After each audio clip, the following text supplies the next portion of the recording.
Founders of Alexandria. By Star Scribe. Part 2. Joseph. Chapter 2. Joseph frowned, listening to the plan again. Alex's meeting hadn't included Adrian.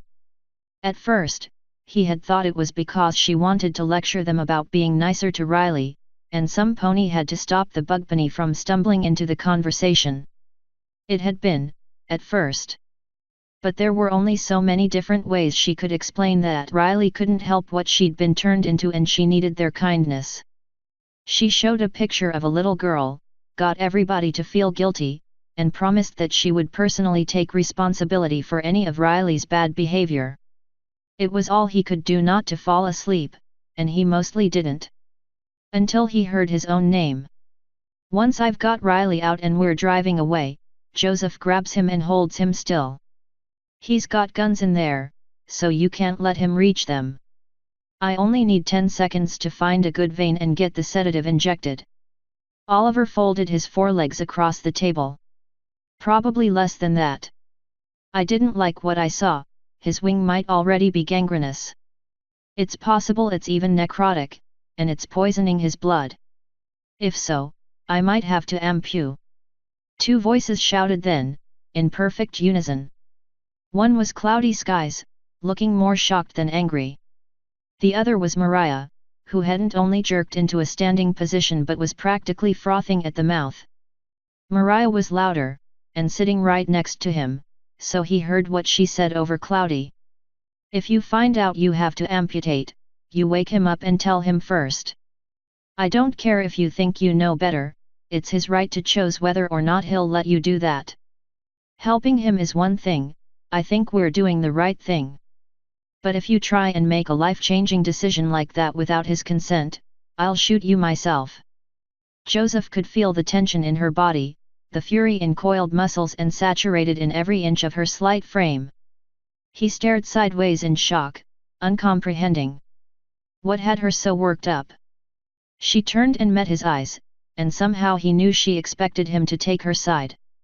That was what couples did, right? He'd never been with a girl this long before. Desperate, Joseph forced himself to form words. Yeah. We won't do it without telling him. We can always wake him up first. He patted her shoulder. So we help get. He closed the screen to his 3DS, looking away from her. Why are we cutting his wings off? Mariah sighed loudly, huffing back into a sitting position just far enough away not to be able to touch him. Oliver opened his mouth as though he wanted to speak, but Alex spoke first. You know how Adrian always wears those wraps on his wings. At a nod, she continued. We saw under them at the museum yesterday. He's got a really serious injury, one that would leave him in constant pain on a daily basis and will eventually cost him his wing. Oliver has the hospital ready. We've got a generator running, tons of different medications, and lots of books on Pegasus anatomy and wing structure. We're going to sedate him, take a few x-rays, and see what has to happen. Maybe it's something simple to fix, maybe it's not. But we won't ever convince Adrian to let us help him, so we're going to compel him. Haven't you been listening? No, he hadn't. If she'd wanted him to pay attention, she shouldn't have started the meeting with a guilt trip and a picture of a kid. Okay, I get it. Let's just do it already. Did he want to get back to his game? Maybe a little, but he also didn't like the idea of Adrian dying, even if he'd been around the shortest. They would have to protect him from himself. Right, so, it's not going to put him under right away. We haven't tested human medicine nearly as much as I would like. I'm just going to make him pliable, so we can get him to the hospital. I can figure out a more precise dosage when we get there. Joseph wasn't very involved with the next part of the plan. Alex went in, spent about a half hour talking to the ponies there, and emerged with the insect in tow.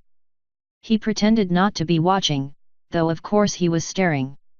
Why did other ponies make such a big deal about her, again? Yet, she looked like a bug. So what? Bugs looked like bugs, and he didn't mind so long as they stayed away from his face and his monitor. Once Alex and the girl were gone, they all headed over to Adrian's RV, to willingly perpetrate the first ever crime in Alexandria. He hadn't actually gone inside as they walked over, waving to them.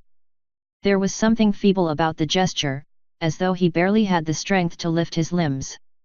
"Hey guys!" Adrian glanced between them. "Must have been a good meeting. We gonna plan a party for Riley or something?" "Yeah." Cloudy skies reached him first, embracing him unexpectedly. She wasn't quite so large as the stallion, but she was big enough to obstruct most of his vision with a hug.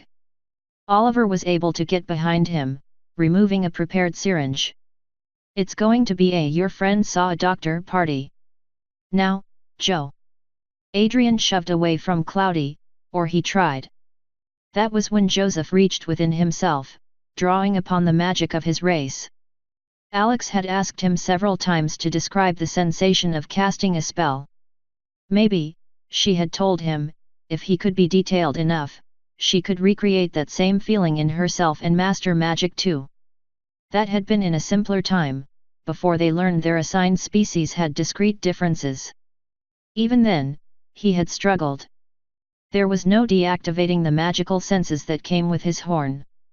Like an irritating bit of clothing or a persistent sound, he generally tuned them out, letting them fade into the environment. He had to call this vision back in order to use his levitation, and so he let his eyes lose focus. It wasn't sight, more like volume. He saw the ley lines of the universe, and the invisible mana that traveled through them. Time seemed to slow around him as he focused on the mana trapped around Adrian's body. This would be far more difficult than levitating an object. Objects had mana the same way a stagnant pool had water. A pony, though, a pony was like an ocean. Adrian in particular seemed to be roiling with it, twisting with invisible convection and forming invisible patterns to imitate his thoughts. They took angry dissonance with his fury, a roiling cumulonimbus towering above and around him. To succeed, Joseph's will would have to be stronger. First came the step his book called the Imago, the vision of the spell. He saw an invisible hand of iron, its grip firm enough to shatter stone. He saw the hand descend into the angry field that surrounded Adrian, ignoring the dissipating energy and becoming real. It would hold him without interfering with the magic of anyone else. Magic did not come from nothing, he had known that long before he had learned about Equestria or read their books. Magic required more than simple willpower, and more than belief. It required faith. It wasn't like a religion, it didn't much care where his faith was. When Joseph cast a spell, it was his absolute confidence in an ordered universe that gave him the strength to perform magic. Hydrogen would always collapse to form stars, light would always move the same speed in a vacuum, and time would always flow forward. That confidence formed the core of the spell, the nucleus around which Joseph could draw mana from himself and the space around them. Generally, the amount of energy it took to move an inanimate object was so insignificant he could scarcely feel it. Now though, he felt the rush from within, like a brief blush to his whole body and fluids drawn up to his horn. All that energy came together in a blazing instant, exploding out in a glow of pink illumination. Adrian shrugged, but Joseph's will crushed down upon him. Adrian's body was strong, but Joseph didn't let him fight that way. He brought his very soul to bear, resting on a foundation of physics and mathematics. It really wasn't a fair fight. Rather than give up the spell, Joseph used it to help guide Adrian into the back of the waiting ambulance. Only then did he move into the last stage of the spell, disassociation. Magic tended to take on a life of its own once given form by a pony. If he didn't make an effort to disassociate himself from it, it would draw on his life force to keep doing whatever it wanted. With most levitation, that only meant reminding the object it was actually supposed to be sitting on the ground. In this case, it took a sustained act of concentration, reminding himself that he didn't have a gigantic glowing hand made of metal. The strength left him in a rush, leaving his limbs momentarily shaky. He abruptly found Mariah beside him, letting him lean against her with a reassuring smile. She knew what that feeling was like, and more. After all, she had somehow performed a spell that reversed 7 years of time in a small area, including several objects and one pony. She would know what the exhaustion was like. "Do you need us?" he asked, when he had enough strength to get his mouth to move again. "I could use a rest." Oliver shook his head. "Not for a few hours. Alex already helped me with the power situation. I might need you if there's any surgery to be done, though. Magic is more precise than hooves. Just stay close to a radio." He nodded. "Sure, radio. I'll eat extra radio, Doc." Mariah shoved him slightly, glaring at Oliver. "Remember, don't do anything permanent without waking him first." The stallion looked as if he might say something to argue, and for several tense moments his eyes met Mariah's. Joe could practically see the sparks and feel the heat, though much of that was probably because his magical senses were still itching to be used. Eventually he said, "I'll wake him if amputation is the only way. Otherwise, I won't." His judgment has clearly been compromised by his injury. Cloudy looked helplessly between the two of them, then hopped up into the back of the ambulance beside Adrian. She pulled the doors shut from within, meeting Joseph's eyes once with a single sympathetic glance before she vanished inside. Joseph tugged at Mariah's coat, trying to draw her away. She would keep an argument going for hours if she got her way. Fortunately, Oliver didn't seem very interested in fighting her tonight either, because he turned and hurried into the truck too. "We'll be in touch." The engine roared, the wheels tearing several deep divots in the grass before gaining enough traction to take the ambulance away, out onto the street and into Alexandria proper.